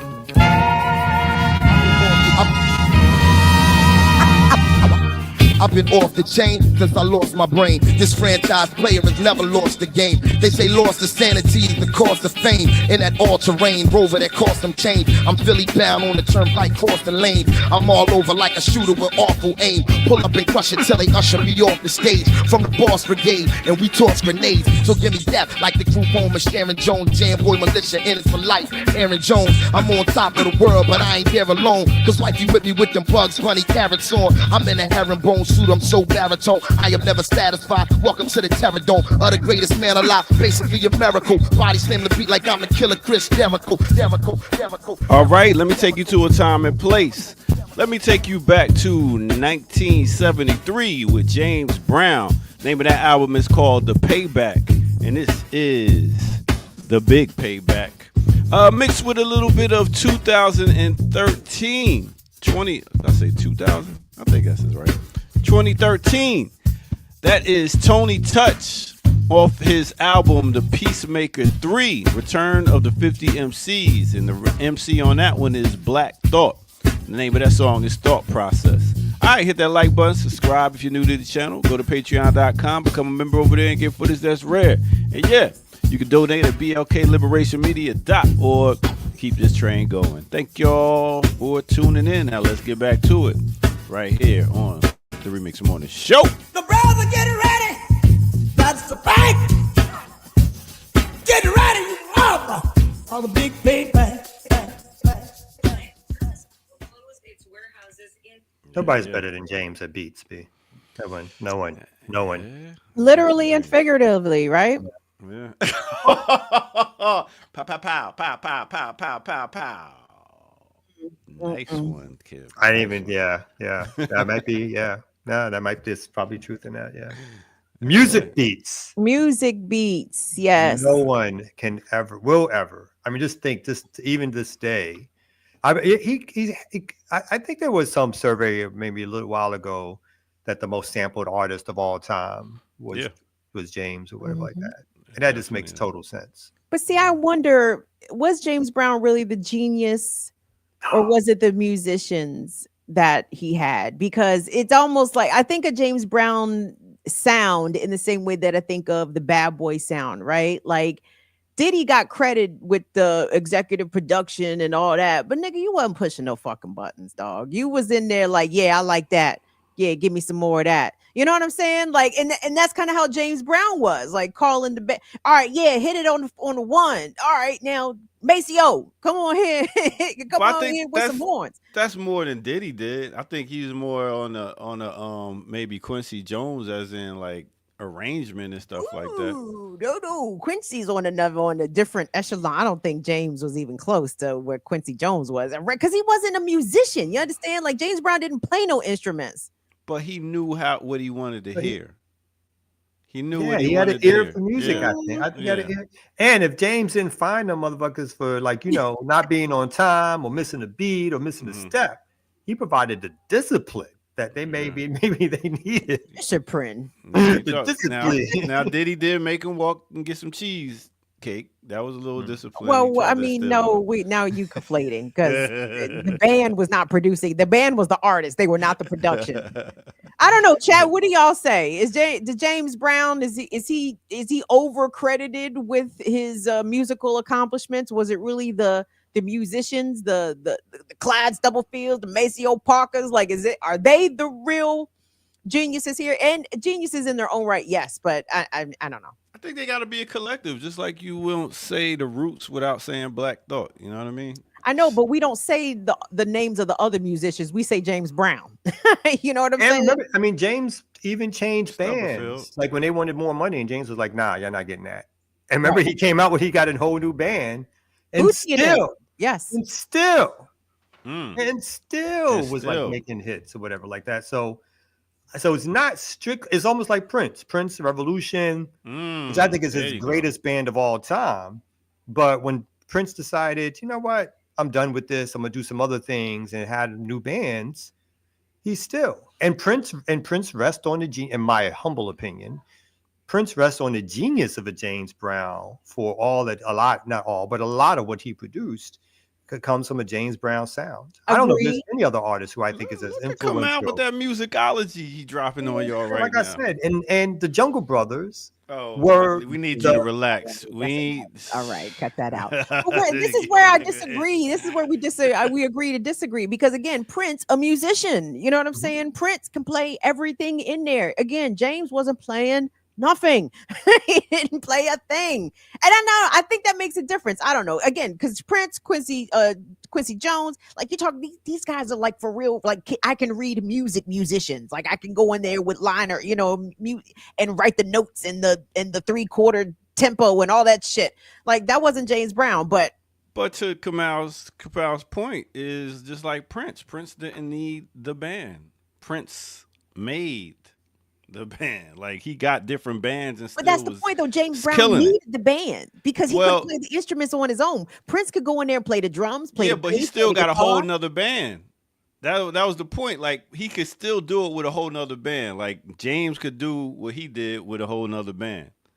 That's what I think. That's the point that's being missed. Like he's just nice. And he needed to have his ear in there to pick out band members to be like, all right, you can rock with me. You can rock with me. That's like a Diddy also.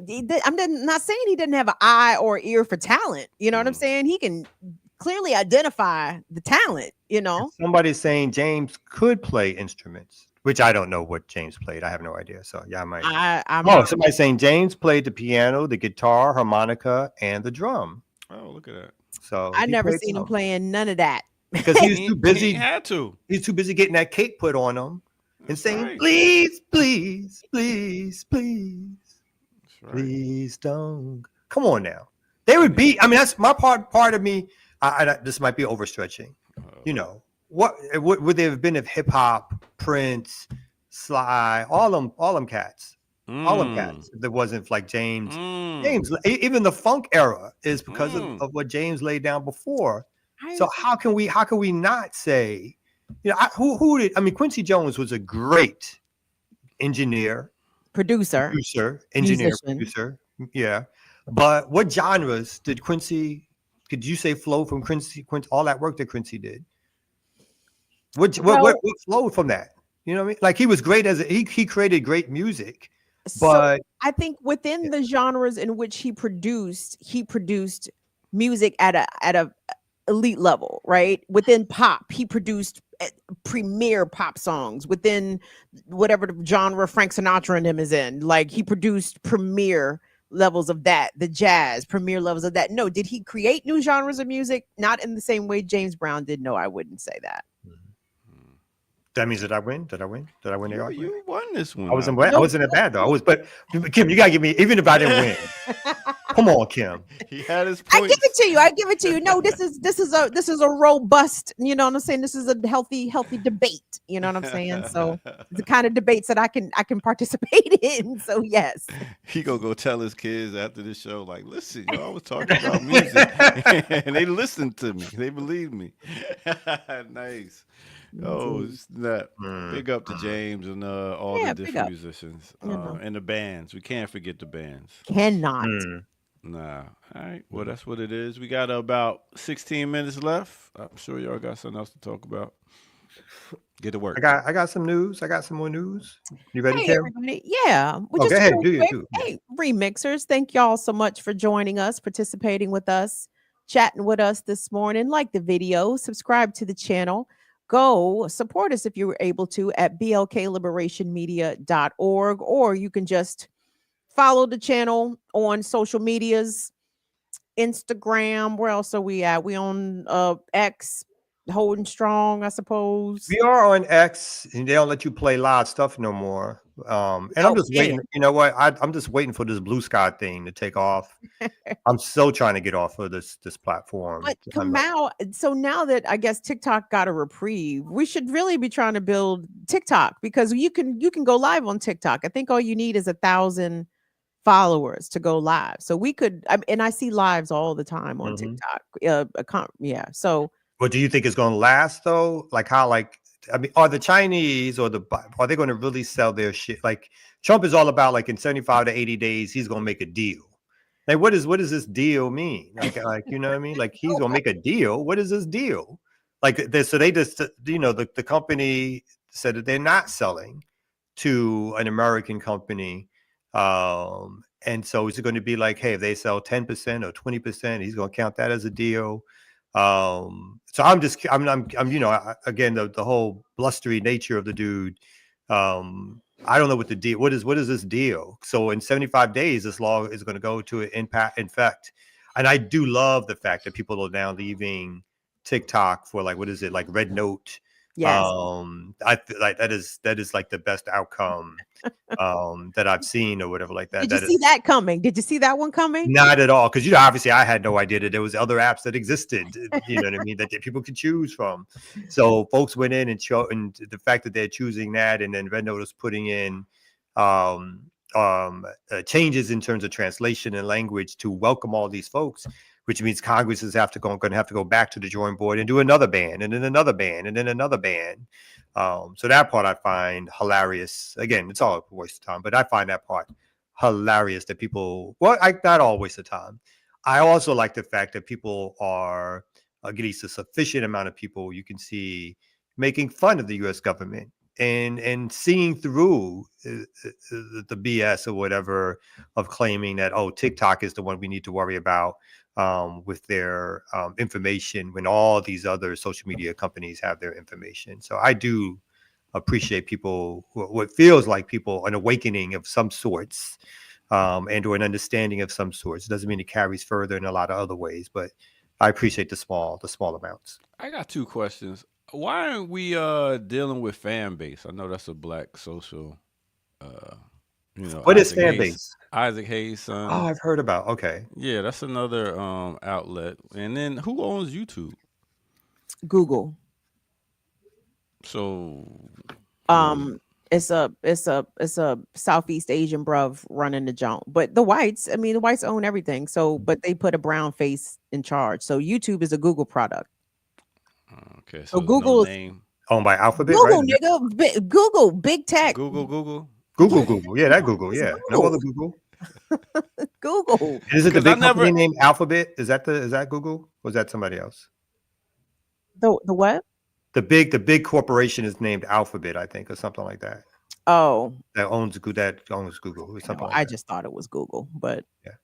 What's your question, ear doctor? What? No, I was just wondering because we always talk about who owns Instagram, who owns X, but we never talk Zuckerberg, about who Elon. owns YouTube.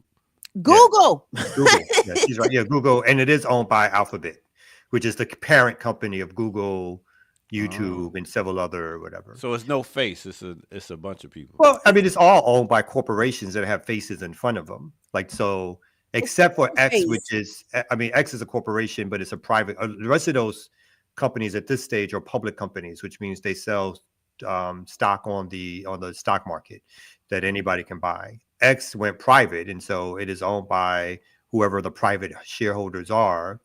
But the faces aren't as well known. Like, they're not like a Elon Musk who is seeking a certain level of publicity, and some of the faces on YouTube.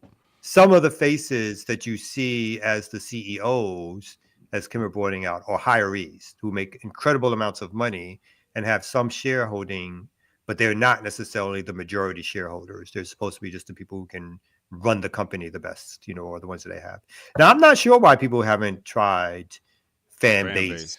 Or whatever. I think it's the second or third time I've heard of it, but I don't know much about it in terms of, why it has, obviously it's black owned. So that means the, see, Isaac Hayes the third is a capitalist. They're all capitalists. Yeah. I mean, Yep.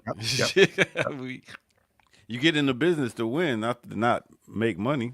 Well, I wonder if he does anything, though, to that person's point. Asking, does he directly market, suggesting that his company is doing anything different from any of these others in terms of how they keep data or what they're doing or whatever? So, yeah. Somebody said fan base is whack, to be honest. Yeah. I've never heard nobody say, yeah, reach me on fan base. I've never. All right. Well, black social media. We tried. No, we should start one. We should start a social media company or something. I don't know how much money that takes. I have no idea. I'm saying shit. Whatever. Be a co-op. All right, later. Oh, yeah, I need to be a co-op. Yes, a co-op.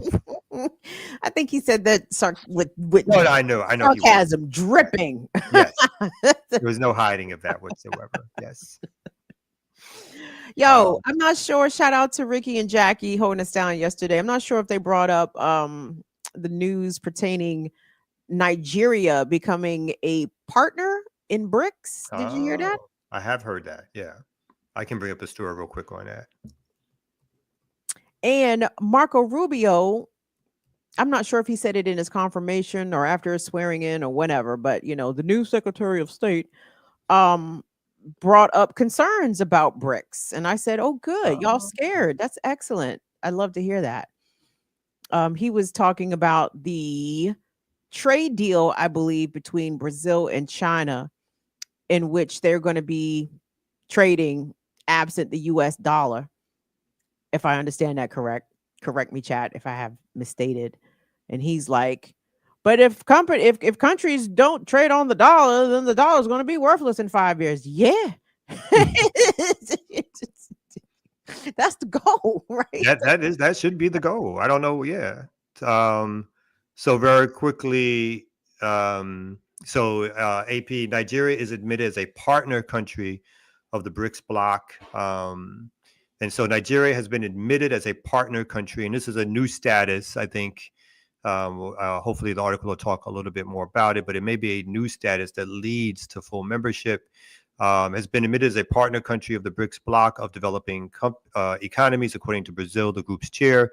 BRICS was formed Brazil, Russia, India, and China 2009. South Africa added later on.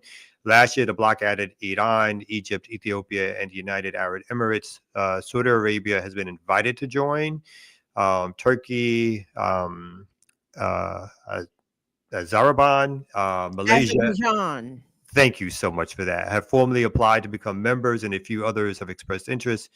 Nigeria becomes the 9th BRICS partner country, joining Belarus, Bolivia, Cuba, Kazakhstan, Malaysia, Thailand, Uganda, and Uzbekistan. With the world's 6th largest population and Africa's largest, as well as being one of the country's major economies. Nigeria shares convergent interests with other members of BRICS, Brazil government said in a statement on Friday. It plays an active role in strengthening the South-South cooperation and reforming global governance. President-elect Trump last year threatened 100% tariffs against BRICS if they act to undermine the U.S. dollar. The bloc leaders have voiced their commitment to introduce an alternative payment system that would not be dependent on the dollar. And is that? And I think that's where it ends. make U.S. sanctions obsolete potentially. Yeah, which is the biggest outcome I think that could happen. If there's a new SWIFT payment system, the system that people use, a new way in which trading is done that doesn't rely on the dollar as the international trading currency, that is the best outcome ever. But they're still working out, and again, because some of these countries do have different relationships with the West, like Nigeria does have a close relationship with the West.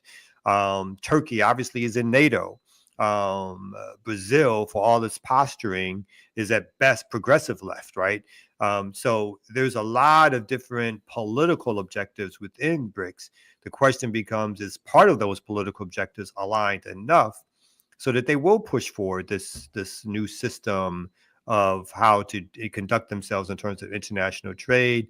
There does seem to be some more bilateral agreements. In fact, just recently, Russia and Iran signed a new, if I'm not mistaken, 2-decade to 20-year deal to establish closer ties, again, an extension of a past agreement that they had, which again hints at ways in which they also are trying to build this alternative system. And there are individual countries like China, which already have some of these systems, but they're just not widely used, or there's just no agreement on what's the most practical system to replace the SWIFT system, or to be an alternative to the SWIFT system, which these governments are going to agree to use. So I'm always one of these folks who are sitting like this, waiting for the alternative systems to come out, because I do think it'll do great damage to the US's role internationally to not be able to sanction these nation states if these alternatives are built. So yeah. Yeah, I too am curious as to the designations of partner states versus member states as it pertains to BRICS. But the addition of Nigeria is really interesting because I think Nigeria is the continent's biggest oil producer and oil exporter. Mhm. I think Nigeria is also Africa's most populous nation. Yep. And I think Nigeria's population is significantly younger. And that's going to be important, say economists, as we move forward into the 21st century, because when they're looking for a labor force or a labor pool, Africa's got it, right? Mhm. Because it's the continent so young. And yeah. comparatively speaking to an aging and declining population in Europe, Asia, and so certain Asian nations are not growing.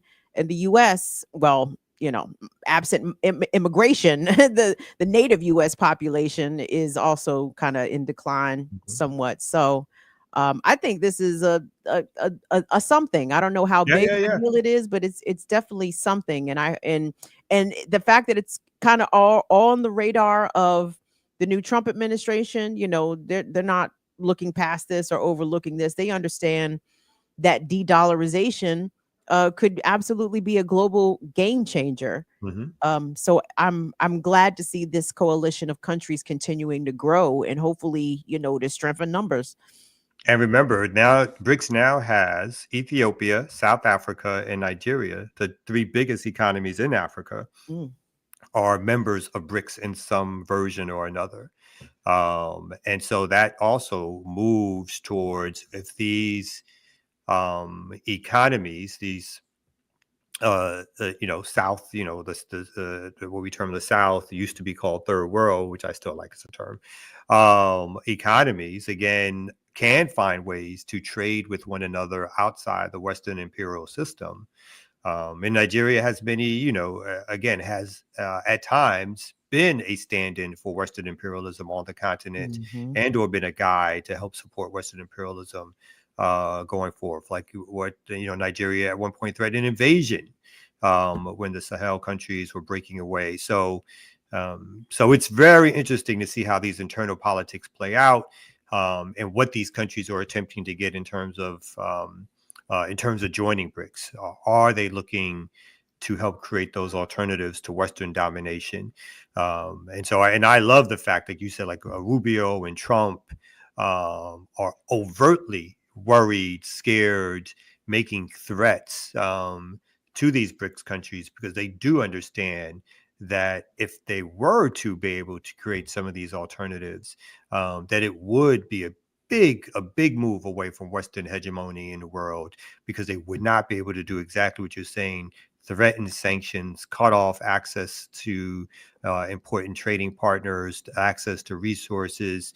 If something like that could be moved away from, it gives so much more energy to stopping this hegemony and the control of the world economy. So I'm looking forward to new development. I just want less pronouncements and more actual, this is up and running and blah, blah, blah. And again, I know it takes time, but I am one of those folks that I have one of those like Google following things on BRICS. So anytime Mhm. BRICS come up, I get the story. And unfortunately, you get a lot of Western media stories, but I closely am hoping that this leads to a lot more. Well, listen, they'll be able to do more, the BRICS countries, that is, once hopefully Trump stops the war in Ukraine. I mean, Putin is busy right now. He would love to be focused on BRICS full time.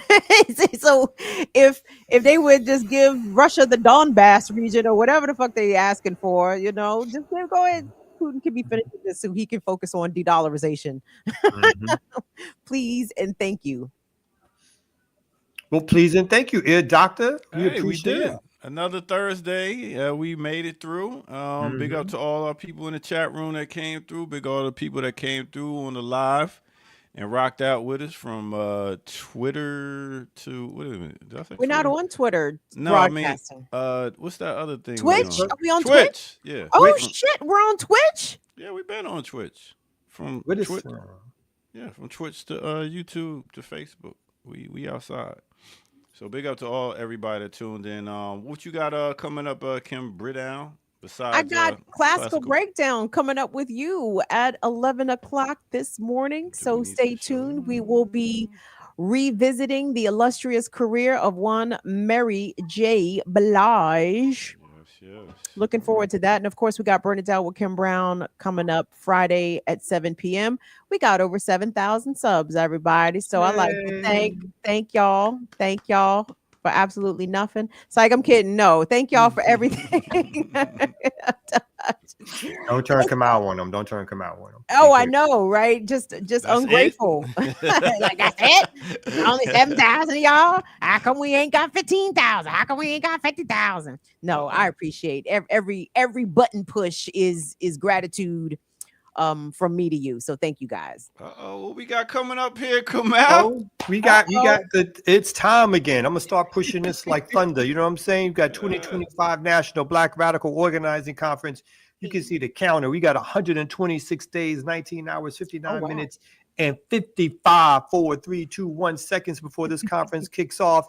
It's going to be at Butler University in Indianapolis, Indiana, May 30th to June 1st, $25 only conference registration fee. This conference, we're going to have about 500 Black organizers, political people, radicals, nationalists, anarchists in our midst to talk about how do we do collective base building, how do we organize left of the Democrats, how do we organize ourselves during this particular time period where white nationalism, overt white nationalism, as I like to say, is on the rise, is in command, complete command of the American project. Where are we at in terms of building our alternatives and or safeguarding ourselves against this and fighting back, right? We got to be organized. It's not going to be one organization. It's going to have to be dozens of organizations. Our comrades in this struggle in terms of building this conference, Black Men Build, Community Movement Builders, Black Alliance for Peace, Malcolm X Grassroots Movement, Cooperation Jackson, a couple of other organizations that will be joining on. So this is a collective process of organizing that we're trying to bring about. And much like we did in Atlanta 2 years ago, we want y'all here. Y'all can go to communitymovementbuilders.org, the website, to register and become, starting soon, it's going to start filling up. So my suggestion to everybody is to start buying them tickets to get out there early. There you go. And providing the soundtrack that weekend will be the remix morning shows, the classical breakdown, the Sundays, the Black Liberation Media's own Ear Doctor. So make sure. Hey, oh my goodness. Okay, they could afford you. I'm glad to hear that. Hey, we talking about CMB now. They got some land. And I'm landing, touching down. So we're gonna rock out and have a great weekend as usual. And we'll also be doing it, showing it live here on Black Liberation Media. So wonderful. All that. All right. See y'all tomorrow at 8 a.m. for another Remix Morning Show. And we out of here, y'all. Peace.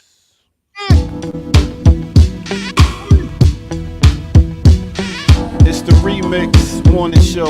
You ain't know, I got the flow. And here we go. Like H2O, we go and never stop. This is hip hop, this is what I drop. I'm not a cop, not a black cop like KRS-One, because that's done. Here we go. Check y'all tomorrow, yo.